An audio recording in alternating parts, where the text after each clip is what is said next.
एक इंसान ज़्यादा से ज़्यादा कितनी चीज़ों में मास्टर हो सकता है? 2, 4, 6। आज मैं आपको ऐसे जीनियस के बारे में बताता हूँ जिसे इतने विषयों में मास्टरी हासिल थी जितने कि किसी स्कूल्स कॉलेजेस में भी नहीं पढ़ाए जाते। लियोनार्डो दा विंची एक साइंटिस्ट थे, एक मैथमेटिशियन थे, पेंटर थे, आर्किटेक्ट थे, स्कल्प्टर थे, इन्वेंटर थे, इंजीनियर थे, राइटर थे, हार्मोनिस्ट थे और एक स्किल्ड मैकेनिस्ट थे। और इसके अलावा भी उन्हें एनाटॉमी, जियोलॉजी, एस्ट्रोनॉमी, बोटानी और हिस्ट्री का बहुत ज्ञान था। लियोनार्डो दा विंची को इस दुनिया में आए सबसे ग्रेटेस्ट लोगों में से एक माना जाता है। इस वीडियो को पूरा जरूर देखना आप, क्योंकि आपको लियोनार्डो दा विंची के बारे में 19 ऐसी बातें जानोगे जो शायद ही आपने पहले कभी सुनी होंगी। नंबर 19, लियोनार्डो दा विंची एक एम्बिडेक्स्ट्रियस थे। वो दोनों हाथों से एक साथ लिख सकते थे, लेकिन हैरानी की बात यह है वो एक हाथ से लिख सकते थे और साथ ही साथ दूसरे हाथ से ड्राइंग भी कर सकते थे। नंबर 18, डा विंची बड़ी ही आसानी से अक्षरों को उल्टे क्रम में लिख सकते थे, जिसे मिरर राइटिंग कहा जाता है। अगर किसी को डा विंची का लिखा हुआ पढ़ना होता था तो उसे चाहिए था कि उनका लिखा हुआ वो शीशे के सामने ले आए और तब वो उसे बड़ी आसानी से पढ़ सकता था। कहा जाता है कि इस तरह से डा विंची उन्हीं बातों को लिखते थे जिन्हें वो राज रखना चाहते थे।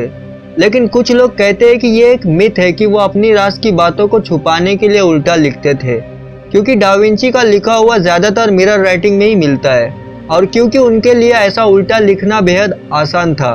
नंबर 17, साल 1994 में बिल गेट्स ने लियोनार्डो दा विंची की बुक कोडेक्स हैमर को $30 मिलियन में खरीदा था।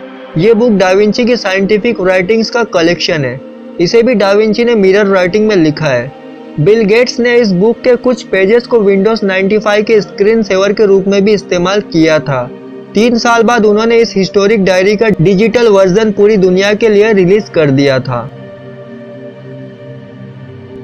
नंबर 16, कहा जाता है कि डा विंची ह्यूमन एनाटॉमी को स्टडी करने के लिए रात में कब्रिस्तान में जाकर कब्र खोदकर शव निकाल लाते थे और फिर उसको स्टडी करते थे। यह कहा जाता है कि उन्होंने करीब 30 शवों को निकाल लिया था। नंबर 15, ये डा विंची के द्वारा इंसान के हाथों की बनाई गई पेंटिंग्स है। आज से 500 साल पहले डा विंची ने इंसान के बिल्कुल क्लियर पिक्चर अपने हाथों से बना लिए थे। नंबर 14, डा विंची की 2 पेंटिंग्स काफी फेमस है। मोनालिसा को तो आप सब जानते ही होंगे। दूसरी फेमस पेंटिंग द लास्ट सपर है। इस पेंटिंग में डा विंची ने जीसस को सूली दिए जाने से पहले उनको आखिरी बार खाना खाते हुए दिखाया है। नंबर 13, कैंची का आविष्कार करने वाले लियोनार्डो दा विंची ही थे।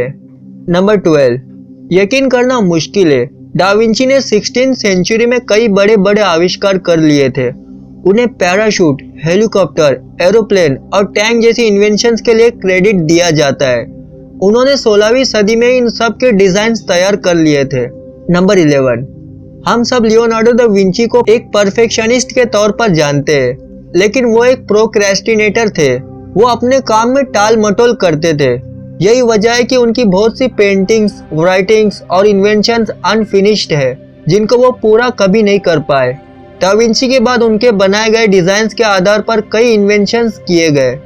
नंबर 10, लियोनार्डो दा विंची और निकोलो मैकियावेली, जो कि डा विंची के टाइम की एक इटालियन फिलोसोफर थे।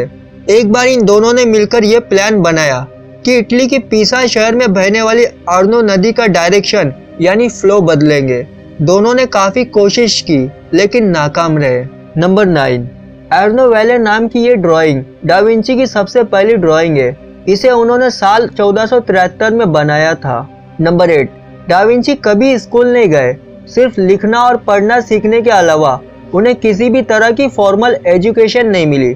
हालांकि उनके पिता उनके आर्टिस्टिक टैलेंट से वाकिफ थे, इसीलिए उन्होंने डा विंची को इटली के एक पेंटर एंड्रिया डेल वेरोक्कियो के पास पेंटिंग सीखने के लिए भेजा। इसके अलावा उन्हें जितने भी विषयों का ज्ञान था वो डा विंची ने खुद हासिल किया था। नंबर 7, डा विंची आज से 500 साल पहले हुए हैं, लेकिन उस वक्त वो अपने टाइम से काफी आगे थे। उस जमाने में भी उन्होंने जानवरों पर होने वाली क्रूरता को रोकने की काफी कोशिशें की। जानवरों के लिए अपने प्यार के बारे में उन्होंने लिखा है, अगर इंसान आज़ादी चाहता है तो पशु पक्षियों को पिंजरे में क्यों रखता है। सच, इंसान क्रूरता में सबसे आगे है। हम दूसरों की मृत्युओं पर जीते। डा विंची पिंजरे में बंद पक्षियों को सिर्फ इसलिए खरीद लेते थे ताकि उन्हें वे आजाद कर सके। नंबर 6, 13वीं और 16वीं सदी में यूरोप में जो पुनर्जागरण का काल चला था, उस जमाने में डा विंची पहले ऐसे सेलिब्रिटीज में से थे जिन्होंने वेजिटेरियन को सपोर्ट किया था। नंबर 5, डा विंची वो पहले इंसान थे जिन्होंने बताया कि आसमान का कलर नीला क्यों होता है। उन्होंने बताया कि ऐसा इसलिए होता है क्योंकि हवा सूरज से आने वाली रोशनी को बिखेर देती है और नीला रंग बाकी रंगों के कंपेयर में ज्यादा फैलता है। यही वो वजह है कि हमें दिन में आसमान नीला दिखाई देता है। नंबर 4, कॉन्टेक्ट लेंसेज का आइडिया सबसे पहले लियोनार्डो दा विंची को ही आया था। नंबर 3, डा विंची को जो भी बात जानने को मिलती उसे वो फौरन लिख लेते थे। वो इटली के गांव-गांव घूमकर वहां की खूबसूरती को अपनी पेंटिंग्स में उतारते थे।